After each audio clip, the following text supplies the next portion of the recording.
Assalamualaikum warahmatullahi wabarakatuh. Perkenalkan, nama saya Aprilia Dwi Ratnawati, nomor absen 3 dengan NIM 2342620202. Nah, di sini saya mau berbagi cerita pengalaman saya belajar periklanan bersama Bapak Mustafa.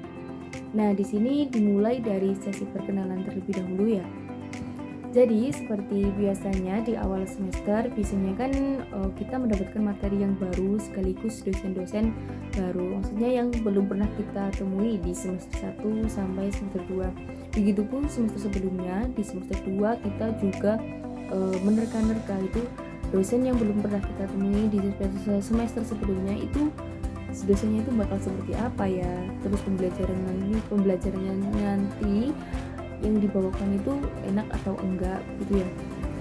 Nah, jadi untuk materi periklanan itu sendiri, saya sempat berpikir periklanan itu nantinya kita akan belajar apa ya, apakah hanya kita membuat iklan melalui biasanya Canva, atau kita mendesain sendiri iklannya, atau bagaimana. Nah, pada hari itu kita melakukan sesi perkenalan, dimulai dengan beliau yang melakukan perkenalan terlebih dahulu, kemudian mahasiswa kelas 2F. Nah, di sini beliau itu berusaha untuk mengingat masing-masing nama dari mahasiswa, dan hal ini jarang dilakukan oleh dosen-dosen lainnya. Ada beberapa dosen yang berusaha untuk mengingat nama mahasiswanya, tetapi hanya pelajaran dosen-dosen tertentu saja. Setelah sesi perkenalan, disinilah adanya sesi tanya jawab. Nah, di sini jika seperti biasa, kelas kami itu terbiasa dengan suasana yang diam, suasana yang tenang. Jadi kalau ada dosen yang bertanya, itu hanya 1 dan 2 yang menjawab, dan itu tidak apa-apa.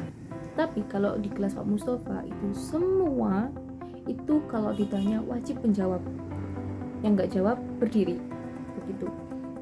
Yang nggak jawab berdiri, dan kalau selama berdiri itu tidak memberikan jawaban, memberikan pendapat, pokoknya tidak ada yang disampaikan, itu disuruh keluar selama 5 menit atau 3 menit, dan di luar itu juga tidak boleh mengobrol, sudah itu harus memikirkan apa yang akan disampaikan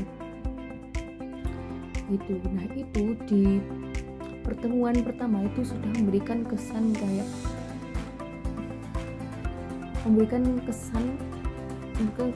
yang menakutkan, bukan? Dan itu tidak boleh terjadi di pertemuan berikutnya.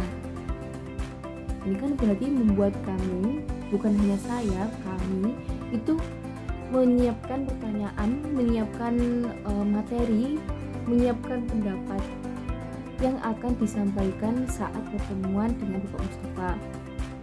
Itu kan membuat takut ya, kalau enggak jangan sampai kami disuruh untuk berdiri kembali seperti minggu sebelumnya. Selanjutnya pada sesi presentasi dan pemberian materi, biasanya beliau itu lebih suka pemberian materinya itu melalui contoh. Beliau akan mengirimkan contohnya itu di hari sebelumnya, memberikan contoh video YouTube beliau atau YouTube lain yang akan berkaitan dengan materi yang akan beliau sampaikan. Begitu juga saat presentasi. Jika biasanya presentasi itu di kelas-kelas sebelumnya seperti biasa kan sudah sering dilakukan ya presentasi, tapi ternyata di kelas Pak Mustafa ini tidak biasa. Jadi saat presentasi itu tidak boleh membaca teks, tidak boleh terpaku dengan PPT, dan isi dari PPT tersebut tidak hanya materi, juga disertai dengan contoh penerapannya. Jadi saat penyampaian presentasi itu dilakukan dengan percaya diri,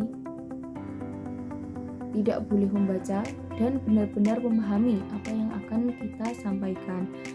Begitu juga dengan sesi tanya jawab. Jika biasanya presentator itu dapat menjawab melalui HP, kan biasanya bisa searching ya, sambil searching. Tapi kalau di kelas Mustafa itu benar-benar harus pure dari pemahaman kelompok tersebut. Yang tapi nantinya di akhir itu biasanya Om Mustafa memberikan penjelasan atau jawaban yang benar seperti itu. Nah, jadi pembelajaran yang saya dapat selama 1 semester belajar periklanan dengan Om Mustafa itu yang pertama, lebih percaya diri lagi dalam menyampaikan pendapat atau berbicara di depan umum.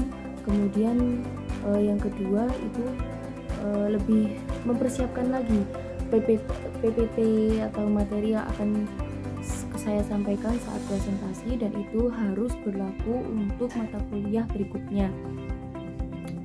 Dan yang kedua, Pak Mustafa ini benar-benar membimbing kami kelas 2F tentunya dalam belajar periklanan, membuat sebuah iklan, memahami iklan itu yang baik dan benar itu seperti apa begitu. Nah, mungkin cukup sekian cerita pengalaman saya dengan Bapak Mustafa. Jika ada kurang dan lebihnya, saya mohon maaf yang sebesar-besarnya. Wassalamualaikum warahmatullahi wabarakatuh.